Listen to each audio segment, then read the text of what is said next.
Santa has made his list, checked it twice, and that's exactly what our next guests say we should be considering doing as well. Two of Southern Nevada's premier retirement advisors, Nick Strobelt and Abe Ashton. They're here from Ashton Strobelt to explain. They're known as Nevada's Retirement Brothers, and they're back with us this morning. Gentlemen, how are you? Awesome. Thanks for having us back. Great having you back. You say this is a great opportunity right around this time of year to make a year-end financial checklist. What's a part of this checklist? Well, listen, it's the end of the year where we're all thinking back over the last 12 months, and we're really asking ourselves, how far ahead did we get? Did we not get as far ahead as we thought we would? Yeah. Did we go on more vacations than we thought we would? Or did we buy a new car that wasn't planned for? And often we go into a new year thinking, well, if we save this amount of money, we should be here by the end of the year. And so right now is a perfect time when you're looking at Christmas shopping, when you're looking at the end of the year, to look backwards and say, okay, where do we need to improve? Where can we save some money as we go into the new year? It's time to start looking at those goals that you're going to set for the new year in 2016. Taking a look at all the numbers and stuff can be kind of overwhelming, but where do we start when we sit down and put pen to paper?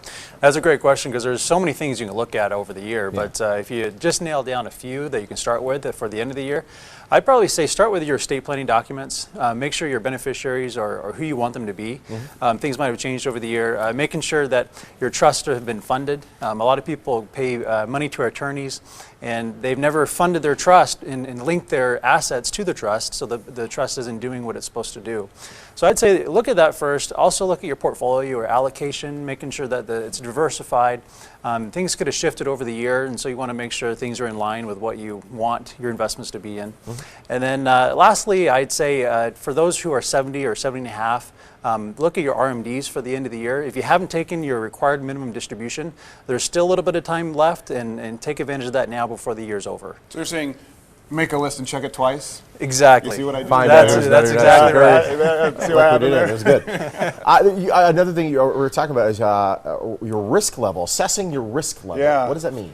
Well, we hear about what's your risk tolerance, what's your preference for risking or losing your money, and I think it's such a cliche statement. It's how I think Webster's dictionary defines tolerance as the ability to accept something harmful or painful. And if that's the question we were asking our prospective clients or our clients, how much pain can you tolerate as opposed to what's your risk tolerance? I think we may get a different answer. Of course. But here's the real thing: when it comes to assessing your risk, it shouldn't be determined by market timing, what you think the market's going to do, what you think the economy is going to do, but what stage of life are you in? You know, looking back at the man in the mirror or the woman in the mirror, how do you feel about life? What stage of life are you in? Are you close to retirement? Are you in retirement? And the other thing is, when you do look at the environment that we're in, going into 2016, Sean, we've probably never had quite as volatile as an environment. Not just that we're on the end of this 6-year run bull market, or we're 6 years into a bull run. Who knows if it's the end or not, but maybe it'll continue on. We've got global instability. You know, we've got issues with Russia. We've got terrorist attacks that are happening. All of those things we understand can affect the market. Low interest rates with a possibility of increasing interest rates, which sometimes drives down the market. It's a good time to start assessing, how do you feel as an individual about all of those different things in your financial world and what's out there surrounding you. And another thing to assess is 401k, and if you have like an employer match with a 401k. Yeah, definitely. You know, if you have the opportunity to have a 401k, like we talked about last week, not many, or a few weeks ago, not many people have that. But if you haven't taken advantage of your employer match at this time, it's a great way to get free money. Because if your employer match is 6% and you haven't put in any money, hey, you're just giving money away, so to speak. And so it's a great gift you can receive for yourself during the Christmas time. And beneficiaries is another thing you had touched on earlier. Is, you know, if you are, heaven forbid, to pass along, who you want to pass along your things to. Well, it's Christmas time, right? So anybody who's not grateful for their presents, you know they're not going to be grateful to be one of your beneficiaries. It's a great time to evaluate and cut them out. There we go.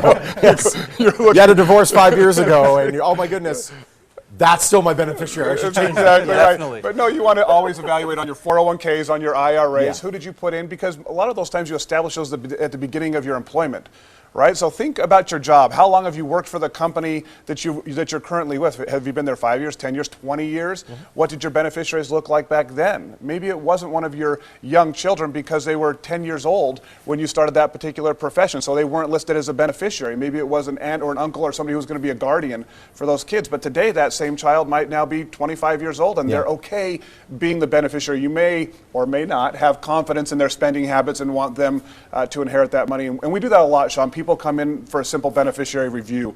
where they say, hey, I'd like you to take a look at the beneficiary views and see if we've got it set up the way we think we have it set up. Excellent. I'm not sure if you can notice with all the garb around us, the Very holidays festive. are here. Oh yeah, very festive. You have a gift for our viewers. Yeah, a big gift, and it's actually not a new gift because it's one that we've given on the segment before called the Stress-Free Retirement, but we've had to limit it in the past because we only have so many books. So what we did is we ordered a whole crate of books so we could do this as a great holidays gift to those people who call in, that we're going to give away as many as people are interested in. One of the best, if not the very best, retirement book. Gives a lot of information as people are approaching or are already in retirement about ways that you can save and protect your money during retirement. And they can get that if they call within the next 30 minutes or so. Yeah, Awesome. unlimited in the next 30 minutes or so. All right, So very that's cool. limited, I guess. But So 30, it's call limited to in, only yeah. your time. If you could dial one digit every 3 minutes and you You're still gonna make it. well, you'll make it. It's great having you guys. Thank you Hey, so much. thank you, Yeah, Sean. thank Great you, holiday. Sean. Thank you. Again, if you call Ashton Strobelt within the next 30 minutes, you're going to receive a free copy of Stress-Free Retirement by Patrick Kelly, one of the best books out there for retirement. The office is closed today, but if you leave a message within the next 30 minutes, someone will be in contact after everyone's back in the office. Ashton Strobelt, the proud sponsor of the Morning Blend, they're providing the prizes for this giveaway. And be sure to tune in each and every Thursday morning right here on the Blend for more information on Ashton Strobelt and how they can help you retire successfully. They're located on St. Rose Parkway in Henderson, and you can also check out their website or call the number listed for more information.